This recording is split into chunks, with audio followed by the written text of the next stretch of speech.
अध्याय 1। कुरुक्षेत्र के युद्धस्थल में सैन्य निरीक्षण। धृतराष्ट्र ने कहा, है संजय, धर्मभूमि कुरुक्षेत्र में युद्ध की इच्छा एकत्र हुए मेरे तथा पांडु के पुत्रों ने क्या किया। तात्पर्य: भगवद गीता एक बहुपठित आस्तिक विज्ञान है जो गीता महात्म्य में सार रूप में दिया हुआ है। इसमें यह उल्लेख है कि मनुष्य को चाहिए कि वह श्री कृष्ण के भक्त की सहायता से संवीक्षण करते हुए भगवद गीता का अध्ययन करे और स्वार्थ प्रेरित व्याख्याओं के बिना उसे समझने का प्रयास करे। अर्जुन ने जिस प्रकार से साक्षात भगवान द्वे कृष्ण से गीता सुनी और उसका उपदेश ग्रहण किया, इस प्रकार की स्पष्ट अनुभूति का उदाहरण भगवद गीता में ही है। यदि उसी गुरु परंपरा से निजी स्वार्थ से प्रेरित बिना किसी को भगवद गीता समझने का सौभाग्य प्राप्त हो तो वह समस्त वैदिक ज्ञान तथा विश्व के समस्त शास्त्रों के अध्ययन को पीछे छोड़ देता है। पाठक को भगवद गीता में न केवल अन्य शास्त्रों की सारी बातें मिलेंगी अपितु ऐसी बात भी मिलेगी जो अन्यत्र कहीं उपलब्ध नहीं है। यही गीता का विशिष्ट मानदंड है। स्वयं भगवान श्री कृष्ण द्वारा साक्षात उच्चरित होने के कारण यह पूर्ण आस्तिक विज्ञान है।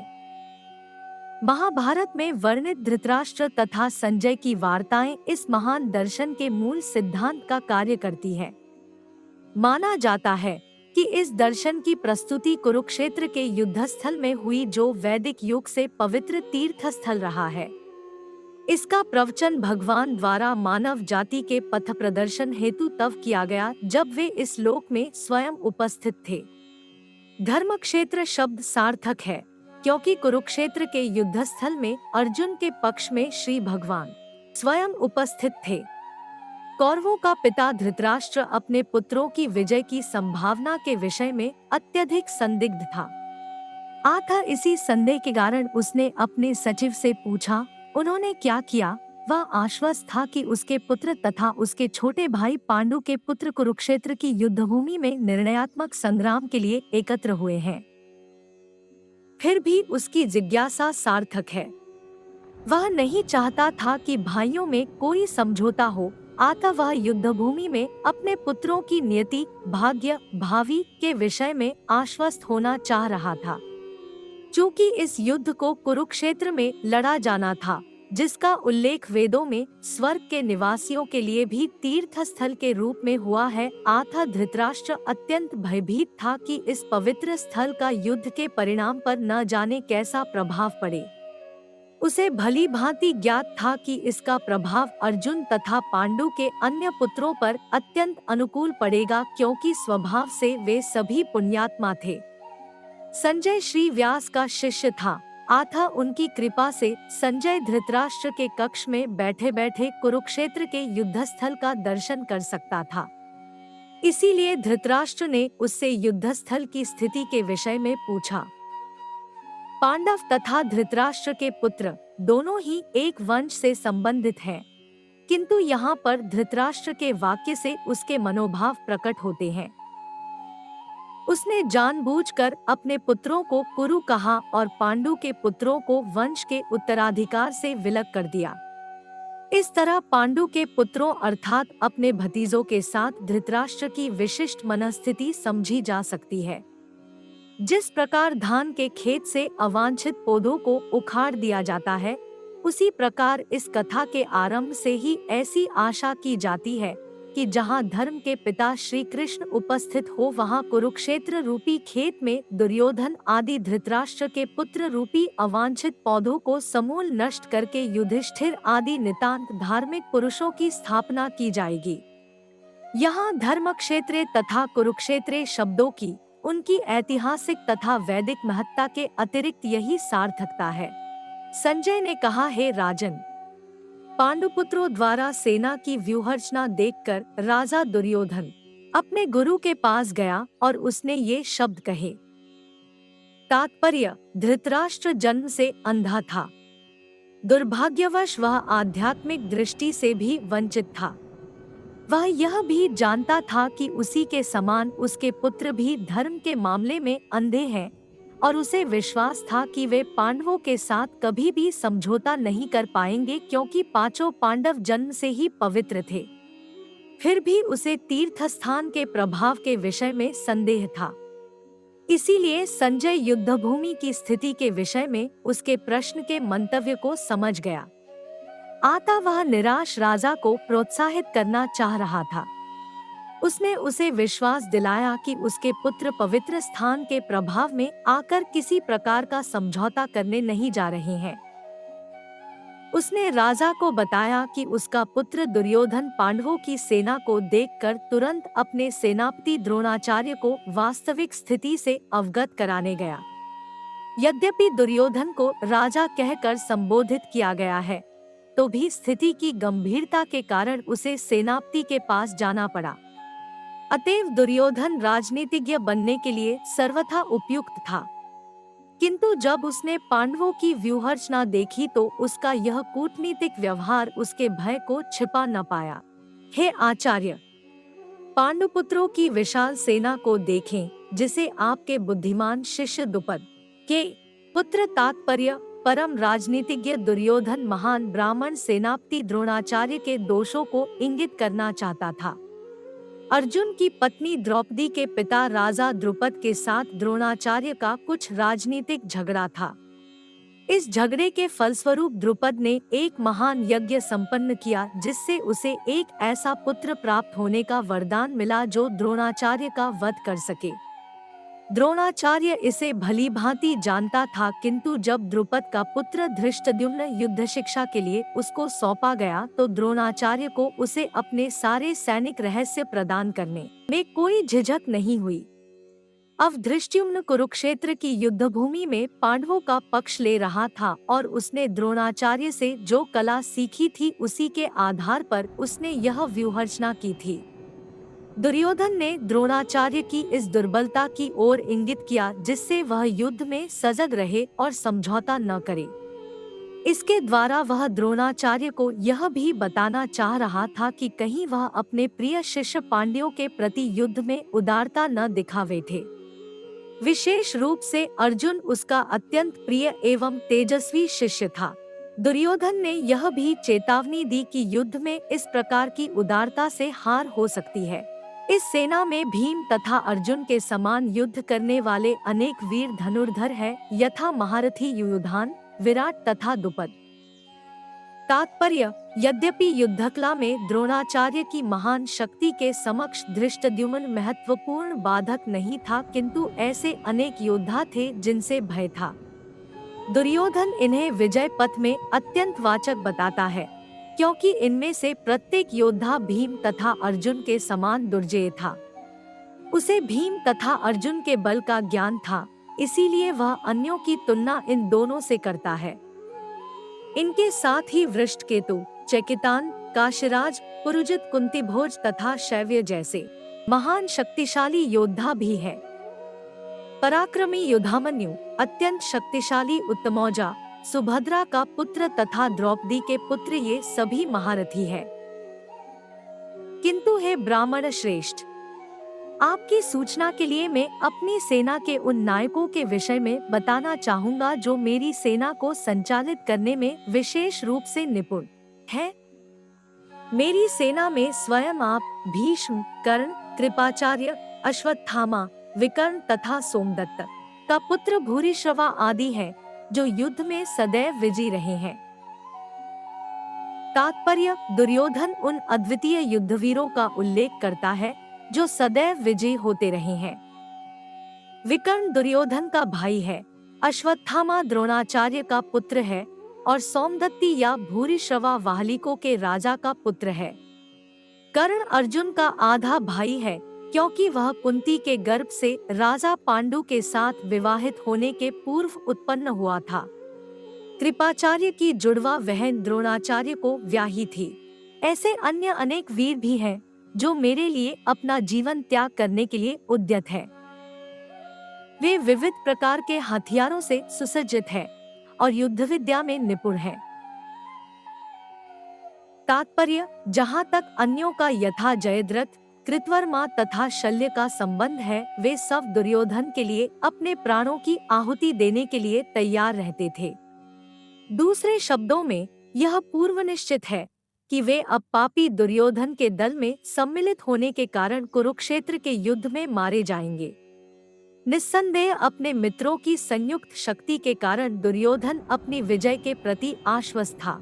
हमारी शक्ति अप्रमेय है और हम सब पितामह द्वारा भलीभांति संरक्षित है, जबकि पांडवों की शक्ति भीम द्वारा भलीभांति संरक्षित होकर भी सीमित है। तात्पर्य, यहाँ पर दुर्योधन ने तुलनात्मक शक्ति का अनुमान प्रस्तुत किया है। वह सोचता है कि अत्यंत अनुभवी सेनानायक भीष्म पितामह के द्वारा विशेष रूप से संरक्षित होने के कारण उसकी सशस्त्र सेनाओं की शक्ति अप्रमेय है। दूसरी ओर पांडवों की सेनाएं सीमित है, क्योंकि उनकी सुरक्षा एक कम अनुभवी नायक भीम द्वारा की जा रही है, जो भीष्म की तुलना में नगण्य है। दुर्योधन सदैव भीम से ईर्ष्या करता था, क्योंकि वह जानता था कि यदि उसकी मृत्यु कभी हुई भी तो वह भीम के द्वारा ही होगी।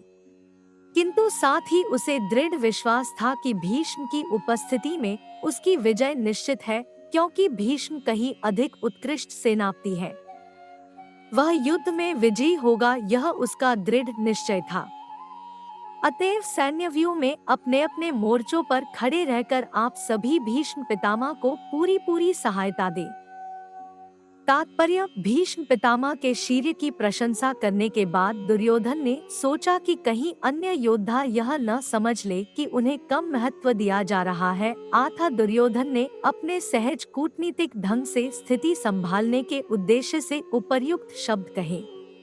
उसने बलपूर्वक कहा कि भीष्मदेव निस्संदेह महानतम योद्धा है, किंतु अब वे वृद्ध हो चुके हैं, अतः प्रत्येक सैनिक को चाहिए कि चारों ओर से उनकी सुरक्षा का विशेष ध्यान रखे। हो सकता है कि वे किसी एक दिशा में युद्ध करने में लग जाएं और शत्रु इस व्यस्तता का लाभ उठा ले, अतः यह आवश्यक है कि अन्य योद्धा मोर्चा पर अपनी अपनी स्थिति पर अडिग रहें और शत्रु को व्यूह न तोड़ने दें।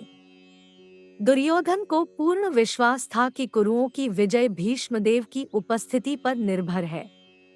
उसे युद्ध में भीष्मदेव तथा द्रोणाचार्य के पूर्ण सहयोग की आशा थी, क्योंकि वह अच्छी तरह जानता था कि इन दोनों ने उस समय एक शब्द भी नहीं कहा था जब अर्जुन की पत्नी द्रौपदी को असहायावस्था में भरी सभा में नग्न किया जा रहा था और जब उसने उनसे न्याय की भीख मांगी थी। यह जानते हुए भी कि इन दोनों सेनापतियों के मन में पांडवों के लिए स्नेह था, दुर्योधन को आशा थी कि वे इस स्नेह को उसी तरह त्याग देंगे जिस तरह उन्होंने घृत क्रीड़ा के अवसर पर किया था। तब कुरुवंश के वयोवृद्ध परम प्रतापी एवं क्रुद्ध पितामह ने सिंहगर्जना की मी ध्वनि करने वाले अपने शंख को उच्च स्वर से बजाया, जिससे दुर्योधन को हर्ष हुआ। तात्पर्य, कुरुवंश के वयोवृद्ध पितामह अपने पौत्र दुर्योधन का मनोभाव जान गए और उसके प्रति अपनी स्वाभाविक दयावश उन्होंने उसे प्रसन्न करने के लिए अत्यंत उच्च स्वर से अपना शंख बजाया, जो उनकी सिंह के समान स्थिति के अनुरूप था। अप्रत्यक्ष में शंख के द्वारा प्रतीकात्मक ढंग से उन्होंने अपने हताश पौत्र दुर्योधन को बता दिया कि उन्हें युद्ध में विजय की आशा नहीं है, क्योंकि दूसरे पक्ष में साक्षात भगवान श्री कृष्ण है। फिर भी युद्ध का मार्गदर्शन करना उनका कर्तव्य था और इस संबंध में रूप वे कोई कसर नहीं रखेंगे। तत्पश्चात शंख, नगाड़े, बिगुल, तुरही तथा सींग सहसा एक साथ बज उठे। वह संवेद स्वर अत्यंत कोलाहलपूर्ण था। दूसरी ओर से श्वेत घोड़ों द्वारा खींचे जाने वाले विशाल रथ पर आसीन कृष्ण तथा अर्जुन ने अपने अपने दिव्य शंख बजाए। तात्पर्य, भीष्मदेव द्वारा बजाए गए शंख की तुलना में कृष्ण तथा अर्जुन के शेखों को दिव्य कहा गया है। दिव्य शंखों के नाद से यह सूचित हो रहा था कि दूसरे पक्ष की विजय की कोई आशा न थी, क्योंकि कृष्ण पांडवों के पक्ष में थे। जयस्तु पांडु येषा पक्ष जनार्दन जय सदा पांडु के पुत्र जैसों की होती है, क्योंकि भगवान कृष्ण उनके साथ है। और जहाँ जहाँ भगवान विद्यमान है वहीं वहीं लक्ष्मी भी रहती है, क्योंकि ये अपने पति के बिना नहीं रह सकती। आता जैसा कि विष्णु या भगवान कृष्ण के शंख द्वारा उत्पन्न दिव्य ध्वनि से सूचित हो रहा था। विजय तथा श्री दोनों ही अर्जुन की प्रतीक्षा कर रही थी। इसके अतिरिक्त जिस रथ में दोनों मित्र आसीन थे वह अर्जुन को अग्नि देवता द्वारा प्रदत्त था और इससे सूचित हो रहा था कि तीनों लोकों में जहाँ कहीं भी यह जाएगा, यहाँ विजय निश्चित है।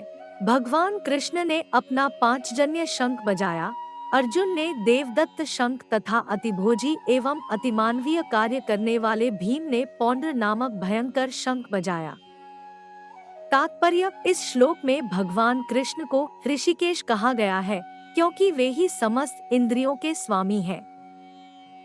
सारे जीव उनके भिन्नांश है, अतः जीवों की इंद्रियां भी उनकी इंद्रियों के अंश है।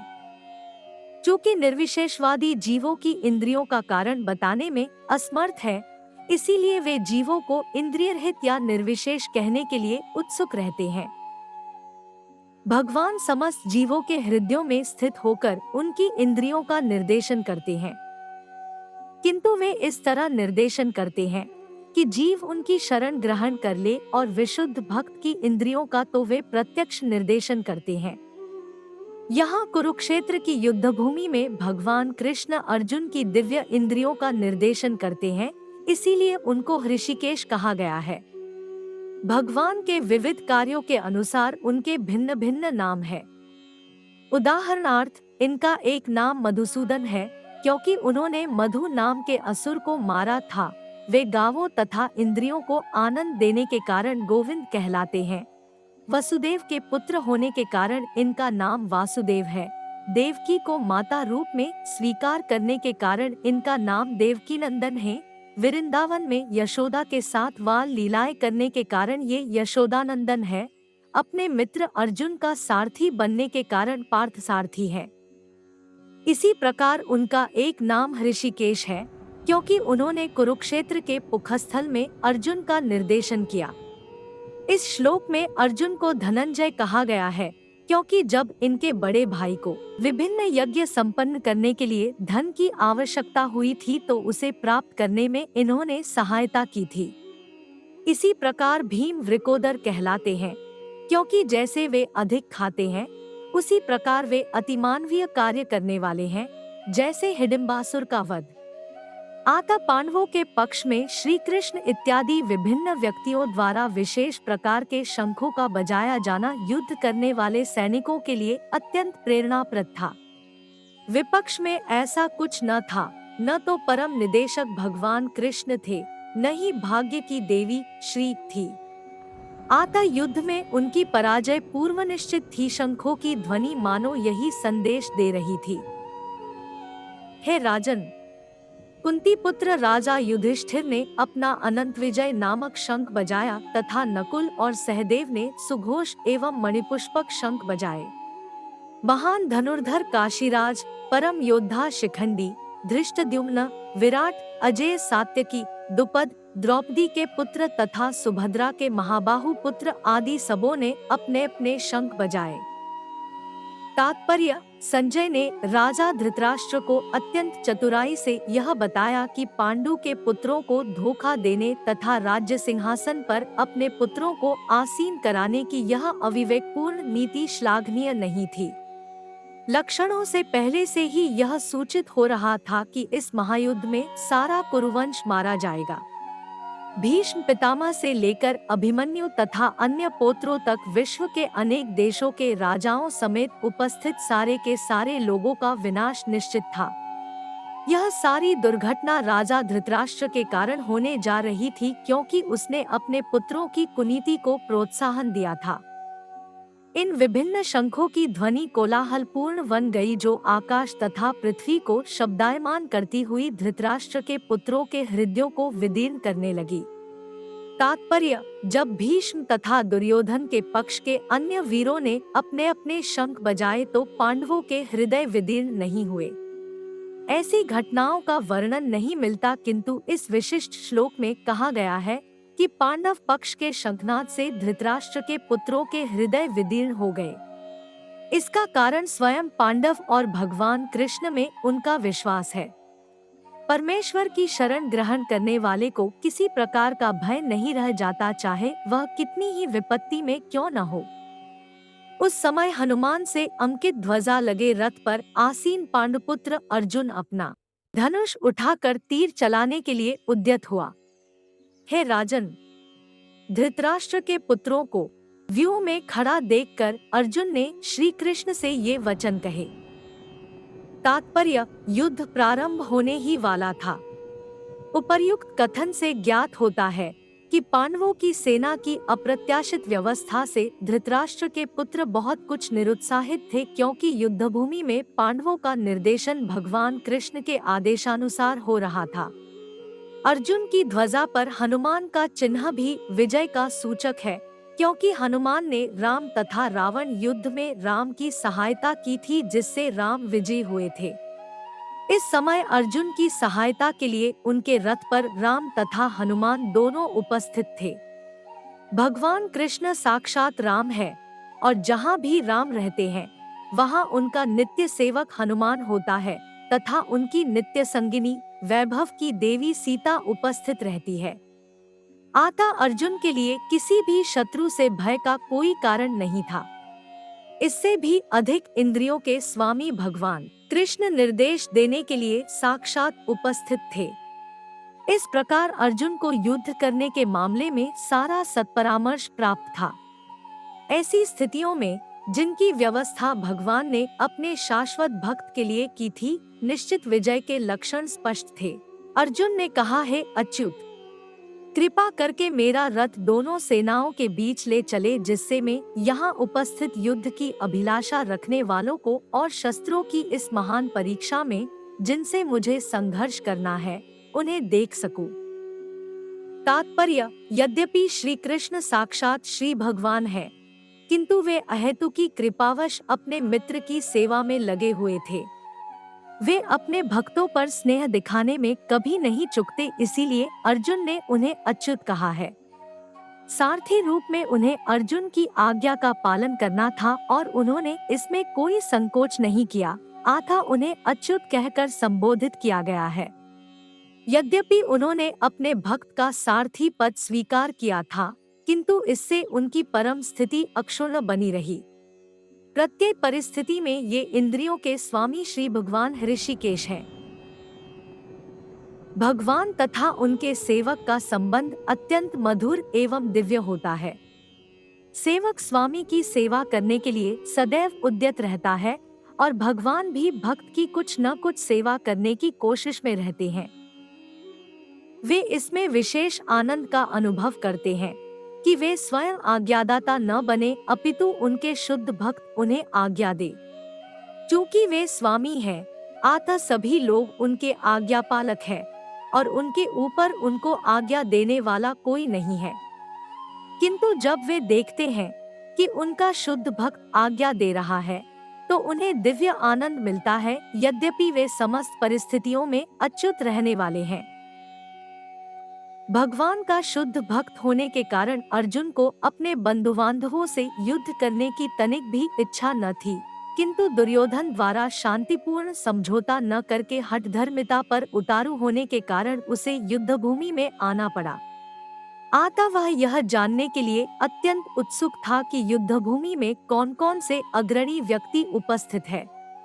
यद्यपि युद्धभूमि में शांति प्रयासों का कोई प्रश्न नहीं उठता, तो भी वह उन्हें फिर से देखना चाह रहा था और यह देखना चाह रहा था कि वे इस अवांछित युद्ध पर किस हद तक तुले हुए हैं। मुझे उन लोगों को देखने दीजिए जो यहाँ पर धृतराष्ट्र के दुर्बुद्धि पुत्र दुर्योधन को प्रसन्न करने की इच्छा से लड़ने के लिए आए हुए हैं। तात्पर्य: यह सर्वविदित था कि दुर्योधन अपने पिता धृतराष्ट्र की सांठगांठ से पापपूर्ण योजनाएं बनाकर पांडवों के राज्य को हड़पना चाहता था। अतः जिन समस्त लोगों ने दुर्योधन का पक्ष ग्रहण किया था, वे उसी के समान धर्मा रहे होंगे। अर्जुन युद्ध प्रारंभ होने के पूर्व यह तो जान ही लेना चाहता था कि कौन कौन से लोग आए हुए हैं, किंतु उनके समक्ष समझौता का प्रस्ताव रखने की उसकी कोई योजना नहीं थी। यह भी तथ्य था कि वह उनकी शक्ति का जिसका उसे सामना करना था, अनुमान लगाने की दृष्टि से उन्हें देखना चाह रहा था। यद्यपि उसे अपनी विजय का विश्वास था क्योंकि कृष्ण उसकी बगल में विराजमान थे। संजय ने कहा, हे भरतवंशी, अर्जुन द्वारा इस प्रकार संबोधित किए जाने पर भगवान कृष्ण ने दोनों दलों के बीच में उस उत्तम रथ को लाकर खड़ा कर दिया। तात्पर्य, इस श्लोक में अर्जुन को गुडाकेश कहा गया है। गुडाका का अर्थ है नींद, और जो नींद को जीत लेता है वह गुडाकेश है। नींद का अर्थ अज्ञान भी है।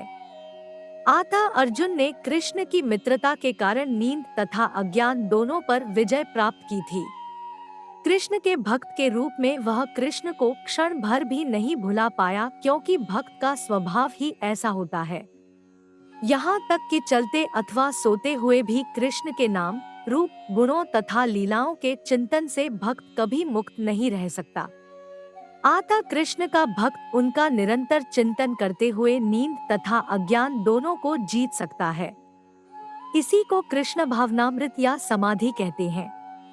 प्रत्येक जीव की इंद्रियों तथा मन के निर्देशक अर्थात ऋषिकेश के रूप में कृष्ण अर्जुन के मंतव्य को समझ गए कि वह क्यों सेनाओं के मध्य में रथ को खड़ा करवाना चाहता है।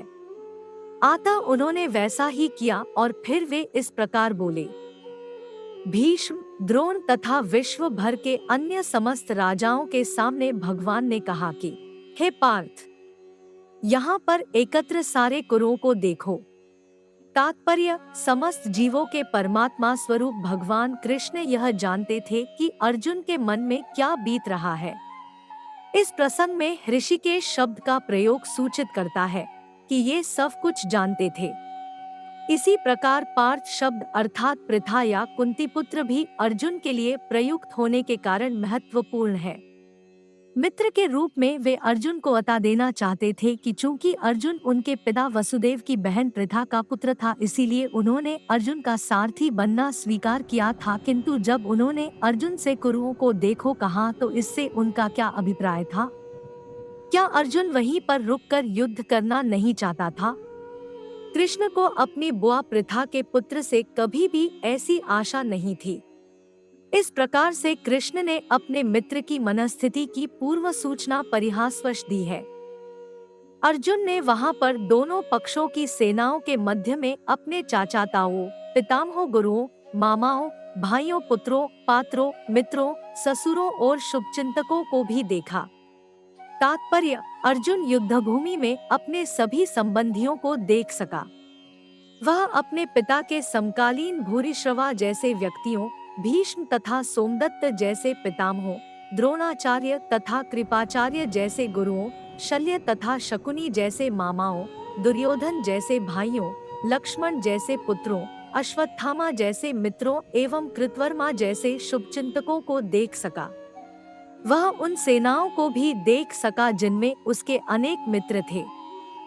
जब कुंती पुत्र अर्जुन ने मित्रों तथा संबंधियों की इन विभिन्न श्रेणियों को देखा तो वह करुणा से अभिभूत हो गया और इस प्रकार बोला। अर्जुन ने कहा, हे कृष्ण, इस प्रकार युद्ध की इच्छा रखने वाले अपने मित्रों तथा संबंधियों को अपने समक्ष उपस्थित देखकर मेरे शरीर के अंग कांप रहे हैं और मेरा मुंह सूखा जा रहा है। तात्पर्य, यथार्थ भक्ति से युक्त मनुष्य में वे सारे सद्गुण रहते हैं जो सत्पुरुषों या देवताओं में पाए जाते हैं, जबकि अभक्त अपनी शिक्षा तथा संस्कृति के द्वारा भौतिक योग्यताओं में चाहे कितना ही उन्नत क्यों न हो, इन ईश्वरीय गुणों से विहीन होता है। अतः स्वजनों, मित्रों तथा संबंधियों को युद्धभूमि में देखते ही अर्जुन उन सबों के लिए करुणा से अभिभूत हो गया जिन्होंने परस्पर युद्ध करने का निश्चय किया था। जहाँ तक उसके अपने सैनिकों का संबंध था, वह उनके प्रति प्रारंभ से दयालु था, किंतु विपक्षी दल के सैनिकों की आसन्न मृत्यु को देखकर वह उन पर भी दया का अनुभव कर रहा था। और जब यह इस प्रकार सोच रहा था तो उसके अंगों में कंपन होने लगा और मुंह सूख गया। उन सबको युद्धाभिमुख देखकर उसे आश्चर्य भी हुआ। प्रायः सारा कुटुंब, अर्जुन के सगे संबंधी उससे युद्ध करने आए थे। यद्यपि इसका उल्लेख नहीं है किंतु तो भी सहज अनुमान लगाया जा सकता है कि न केवल उसके अंग कांप रहे थे और मुंह सूख रहा था, अपितु वह दयावश रुदन भी कर रहा था। अर्जुन में ऐसे लक्षण किसी दुर्बलता के कारण नहीं, अपितु हृदय की कोमलता के कारण थे, जो भगवान के शुद्ध भक्त का लक्षण है। आथा कहा गया है, यस्यास्ति भक्तिर्भगवत्य किंचना सर्वगुणस्तत्र समास्ते सुरा। हराव भक्तस्य कुतो महगुणा मनोर्थेनास्ति धावतो बहिया। जो भगवान के प्रति अविचल भक्ति रखता है, उसमें देवताओं के सद्गुण पाए जाते हैं, किंतु जो भगवत भक्त नहीं है, उसके पास भौतिक योग्यताएं ही रहती हैं, जिनका कोई मूल्य नहीं होता। इसका कारण यह है कि वह मानसिक धरातल पर मंडराता रहता है और ज्वलंत माया के द्वारा अवश्य ही आकृष्ट होता है। भागवत 5.18-12। तात्पर्य: शरीर में 2 प्रकार का कंपन होता है और रोंगटे भी 2 प्रकार से खड़े होते हैं। ऐसा या तो आध्यात्मिक परमानंद के समय या भौतिक परिस्थितियों में अत्यधिक भय उत्पन्न होने पर होता है। दिव्य साक्षात्कार में कोई भय नहीं होता। इस अवस्था में अर्जुन के जो लक्षण हैं, वे भौतिक भय अर्थात जीवन की हानि के कारण है। अन्य लक्षणों से भी यह स्पष्ट है, वह इतना अधीर हो गया कि उसका विख्यात धनुष गांडीव उसके हाथों से सरक रहा था और उसकी त्वचा में जलन उत्पन्न हो रही थी। ये सब लक्षण देहात्म बुद्धि से जन्य है। मैं यहाँ अब और अधिक खड़ा रहने में असमर्थ हूँ, मैं अपने को भूल रहा हूँ और मेरा सिर चकरा रहा है।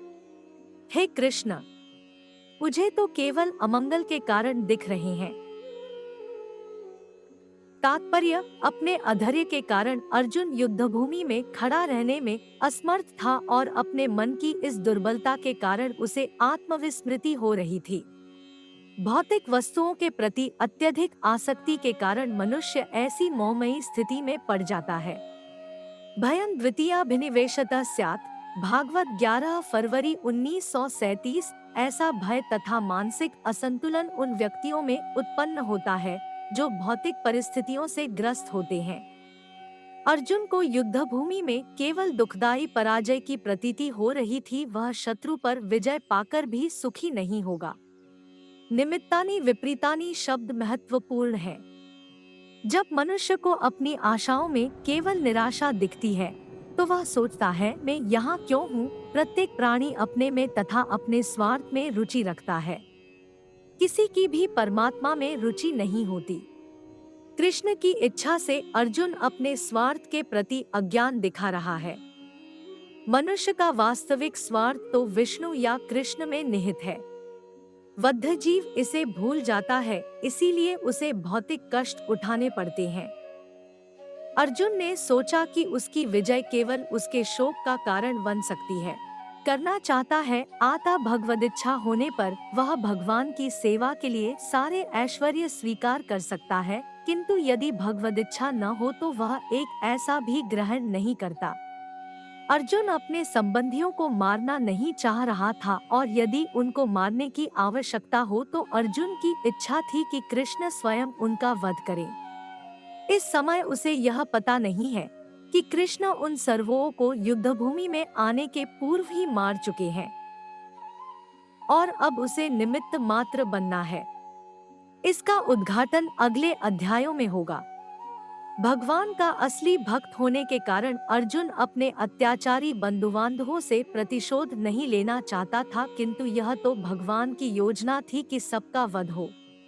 भगवत भक्त दुष्टों से प्रतिशोध नहीं लेना चाहते, किंतु भगवान दुष्टों द्वारा भक्त के उत्पीड़न को सहन नहीं कर पाते। भगवान किसी व्यक्ति को अपनी इच्छा से क्षमा कर सकते हैं, किंतु यदि कोई उनके भक्तों को हानि पहुंचाता है तो वे उसे क्षमा नहीं करते। इसीलिए भगवान इन दुराचारियों का वध करने के लिए उद्यत थे, यद्यपि अर्जुन उन्हें क्षमा करना चाहता था। यदि हम ऐसे आत्ताइयों का वध करते हैं तो हम पर पाप चढ़ेगा, अतः यह उचित नहीं होगा कि हम धृतराष्ट्र के पुत्रों तथा उनके मित्रों का वध करें। हे लक्ष्मीपति कृष्ण, इससे हमें क्या लाभ होगा? और अपने ही कुटुंबियों को मारकर हम किस प्रकार सुखी हो सकते हैं? तात्पर्य: वैदिक आदेशानुसार आतताई 6 प्रकार के होते हैं। 1. विष देने वाला।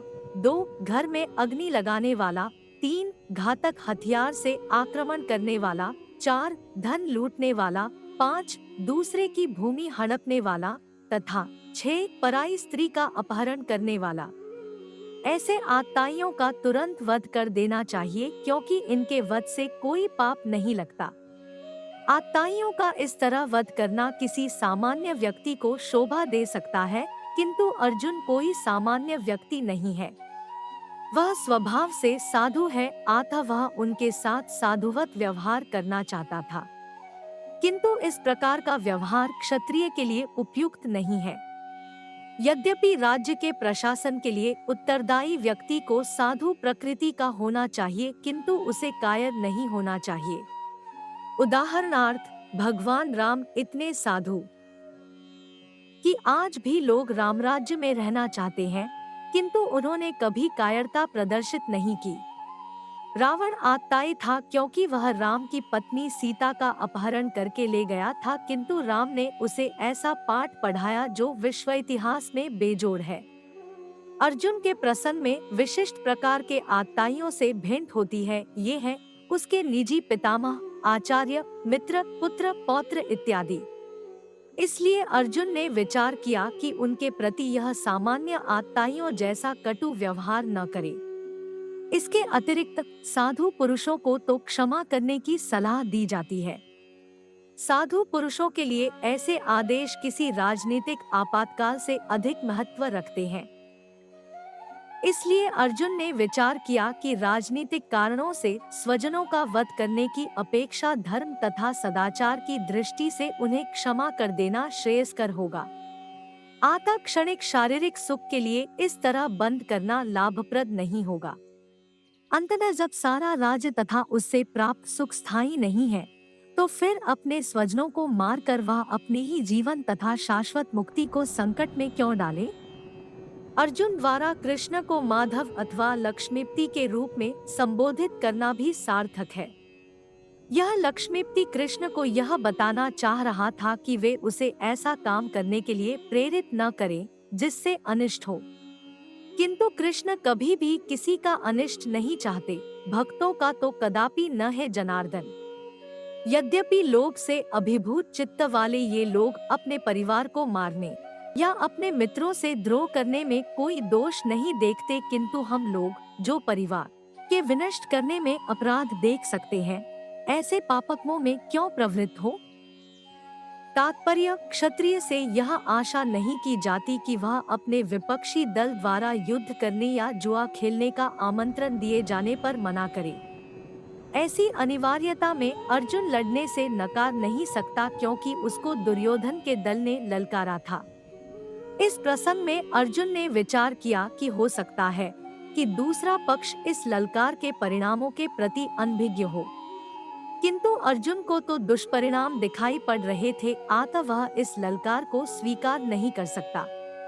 यदि परिणाम अच्छा हो तो कर्तव्य वस्तुतः पालनीय है, किंतु यदि परिणाम विपरीत हो तो हम उसके लिए बाध्य नहीं होते। इन पक्ष विपक्षों पर विचार करके अर्जुन ने युद्ध न करने का निश्चय किया। कुल का नाश होने पर सनातन कुल परंपरा नष्ट हो जाती है और इस तरह शेष ही कुल भी अधर्म में प्रवृत्त हो जाता है। तात्पर्य: वर्णाश्रम व्यवस्था में धार्मिक परंपराओं के अनेक नियम हैं, जिनकी सहायता से परिवार के सदस्य ठीक से उन्नति करके आध्यात्मिक मूल्यों की उपलब्धि कर सकते हैं। परिवार में जन्म से लेकर मृत्यु तक के सारे संस्कारों के लिए वयोवृद्ध लोग उत्तरदायी होते हैं, किंतु इन वयोवृद्धों की मृत्यु के पश्चात संस्कार संबंधी पारिवारिक परंपराएं थक जाती हैं और परिवार के जो तरुण सदस्य बचे रहते हैं, वे अधर्ममय व्यसनों में प्रवृत्त होने से मुक्तिलाभ से वंचित रह सकते हैं। अतः किसी भी कारणवश परिवार के वयोवृद्धों का वध नहीं होना चाहिए। हे कृष्ण, जब कुल में अधर्म प्रमुख हो जाता है तो कुल की स्त्रियां दूषित हो जाती है और स्त्रीत्व के पतन से हे वृष्णिवंशी अवांछित संतानें उत्पन्न होती है। तात्पर्य: जीवन में शांति, सुख तथा आध्यात्मिक उन्नति का मुख्य सिद्धांत मानव समाज में अच्छी संतान का होना है। वर्णाश्रम धर्म के नियम इस प्रकार बनाए गए थे कि राज्य तथा जाति की आध्यात्मिक उन्नति के लिए समाज में अच्छी संतान उत्पन्न हो। ऐसी संतान समाज में स्त्री के सतीत्व और उसकी निष्ठा पर निर्भर करती है। जिस प्रकार बालक सरलता से कुमारगामी बन जाते हैं, उसी प्रकार स्त्रियां भी पत्नोन्मुखी होती है। अतः चालकों तथा स्त्रियों दोनों को ही समाज के वयोवृद्धों का संरक्षण आवश्यक है। स्त्रियां विभिन्न धार्मिक प्रथाओं में संलग्न रहने पर व्यभिचारिणी नहीं होंगी। चाणक्य पंडित के अनुसार सामान्यतया स्त्रियां अधिक बुद्धिमान नहीं होती, अतः वे विश्वसनीय नहीं है। इसलिए उन्हें विविध कुल परंपराओं में व्यस्त रहना चाहिए और इस तरह उनके सतीत्व तथा अनुरक्ति से ऐसी संतान जन्मेगी जो वर्णाश्रम धर्म में भाग लेने के योग्य होगी। ऐसे वर्णाश्रम धर्म के विनाश से यह स्वाभाविक है कि स्त्रियों स्वतंत्रता पूर्वक पुरुषों से मिल सकेंगी और व्यभिचार को प्रश्रय मिलेगा, जिससे अवांछित संतानें उत्पन्न होगी।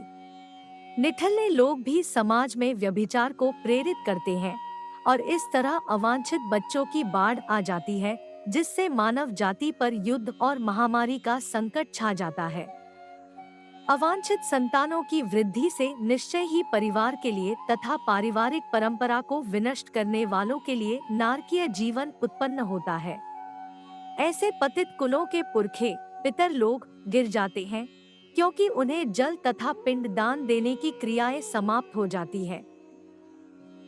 तात्पर्य: सकाम कर्म के विधि विधानों के अनुसार कुल के पितरों को समय समय पर जल तथा पिंडदान दिया जाना चाहिए। यह दान विष्णु पूजा द्वारा किया जाता है, क्योंकि विष्णु को अर्पित भोजन के उच्छिष्ट भाग प्रसाद के खाने से सारे पाप कर्मों से उद्धार हो जाता है। कभी कभी पितरगण विविध प्रकार के पाप कर्मों से ग्रस्त हो सकते हैं और कभी कभी उनमें से कुछ को स्थूल शरीर प्राप्त न हो सकने के कारण उन्हें प्रेतों के रूप में सूक्ष्म शरीर धारण करने के लिए बाध्य होना पड़ता है। अतः जब वंशजों द्वारा पितरों को बचा प्रसाद अर्पित किया जाता है, तो उनका प्रत्योनि या अन्य प्रकार के दुखमय जीवन से उद्धार होता है। पितरों को इस तरह की सहायता पहुंचाना कुल परंपरा है और जो लोग भक्ति का जीवन यापन नहीं करते उन्हें ये अनुष्ठान करने होते हैं। केवल भक्ति करने से मनुष्य सैकड़ों क्या हजारों पितरों को ऐसे संकटों से उबार सकता है। भागवत में 11 मई 1941 कहा गया है, देवर्षि भूतापनृणा पितना न किंकरो नायमृणी च राजन। सर्वात्मना यह शरणं शरण्यं गतो मुकुंदम परिहृत्य कर्तव्य। जो पुरुष अन्य समस्त कर्तव्यों को त्याग कर मुक्ति के दाता मुकुंद के चरण कमलों की शरण ग्रहण करता है और इस पथ पर गंभीरता पूर्वक चलता है, वह देवताओं, मुनियों, सामान्य जीवों, स्वजनों, मनुष्यों या पितरों के प्रति अपने कर्तव्य या ऋण से मुक्त हो जाता है। श्री भगवान की सेवा करने से ऐसे दायित्व अपने आप पूरे हो जाते हैं। जो लोग कुल परंपरा को विनष्ट करते हैं और इस तरह अवांछित संतानों को जन्म देते हैं, उनके दुष्कर्मों से समस्त प्रकार की सामुदायिक योजनाएं तथा पारिवारिक कल्याण कार्य विनष्ट हो जाते हैं। तात्पर्य: सनातन धर्म या वर्णाश्रम धर्म द्वारा निर्धारित मानव समाज के चारों वर्णों के लिए सामुदायिक योजनाएं तथा पारिवारिक कल्याण कार्य इसलिए नियोजित है कि मनुष्य चरम मोल प्राप्त कर सके। अतः समाज के अनुत्तरदायी नायकों द्वारा सनातन धर्म परंपरा के विखंडन से उस समाज में अव्यवस्था फैलती है। फलस्वरूप लोग जीवन के उद्देश्य विष्णु को भूल जाते हैं। ऐसे नायक अंधे कहलाते हैं और जो लोग इनका अनुगम करते हैं वे निश्चय ही कुव्यवस्था की ओर अग्रसर होते हैं। हे प्रजापालक कृष्ण, मैंने गुरु परंपरा से सुना है कि जो लोग कुल धर्म का विनाश करते हैं वे सदैव नरक में वास करते हैं। तात्पर्य: अर्जुन अपने तर्कों को अपने निजी अनुभव पर न आधारित करके आचार्यों से जो सुन रखा है उस पर आधारित करता है। वास्तविक ज्ञान प्राप्त करने की यही विधि है। जिस व्यक्ति ने पहले से ज्ञान प्राप्त कर रखा है, उस व्यक्ति की सहायता के बिना कोई भी वास्तविक ज्ञान तक नहीं पहुंच सकता। वर्णाश्रम धर्म की एक पद्धति के अनुसार मृत्यु के पूर्व मनुष्य को पापकर्मों के लिए प्रायश्चित करना होता है। जो पापात्मा है उसे इस विधि का अवश्य उपयोग करना चाहिए। ऐसा किए बिना मनुष्य निश्चित रूप से नरक भेजा जाएगा, जहां उसे अपने पापकर्मों के लिए कष्टमय जीवन बिताना होगा। ओ, कितने आश्चर्य की बात है कि हम सब जघन्य पाप कर्म करने के लिए उद्यत हो रहे हैं। राज्यमुख भोगने की इच्छा से प्रेरित होकर हम अपने ही संबंधियों को भाने पर तुले हैं। तात्पर्य स्वार्थ के वशीभूत होकर मनुष्य अपने सगे भाई, पाप या माँ के वय जैसे पाप कर्मों में प्रवृत्त हो सकता है। विश्व के इतिहास में ऐसे अनेक उदाहरण मिलते हैं, किंतु भगवान का साधु भक्त होने के कारण अर्जुन सदाचार के प्रति जागरूक है, अतः यह ऐसे कार्यों से बचने का प्रयत्न करता है। यदि शस्त्रधारी धृतराष्ट्र के पुत्र मुझ निहत्थे तथा रणभूमि में प्रतिरोध न करने वाले को मारे तो यह मेरे लिए श्रेयस्कर होगा। तात्पर्य, क्षत्रियों के युद्ध नियमों के अनुसार ऐसी प्रथा है कि निहत्थे तथा विमुख शत्रु पर आक्रमण न किया जाए, किंतु अर्जुन ने निश्चय किया कि शत्रु भले ही इस विषम अवस्था में उस पर आक्रमण कर दे, किंतु वह युद्ध नहीं करेगा। उसने इस पर विचार नहीं किया कि दूसरा दल युद्ध के लिए कितना उद्यत है। इन सब लक्षणों का कारण उसकी दयार्द्रता है, जो भगवान के महान भक्त होने के कारण उत्पन्न हुई। संजय ने कहा, युद्धभूमि में इस प्रकार कहकर अर्जुन ने अपना धनुष तथा बाण एक ओर रख दिया और शोक संतप्त चित्त से रथ के आसन पर बैठ गया। तात्पर्य, अपने शत्रु की स्थिति का अवलोकन करते समय अर्जुन रथ पर खड़ा हो गया था, किंतु वह शोक से इतना संतप्त हो उठा कि अपना धनुष्वाण एक ओर रखकर रथ के आसन पर पुनः बैठ गया। ऐसा दयालु तथा कोमल हृदय व्यक्ति, जो कि सेवा में रत हो, आत्मज्ञान प्राप्त करने के योग्य है। भगवान इस प्रकार भगवद गीता के प्रथम अध्याय कुरुक्षेत्र के युद्धस्थल में सैन्य निरीक्षण का भक्ति वेदांत तात्पर्य पूर्ण हुआ।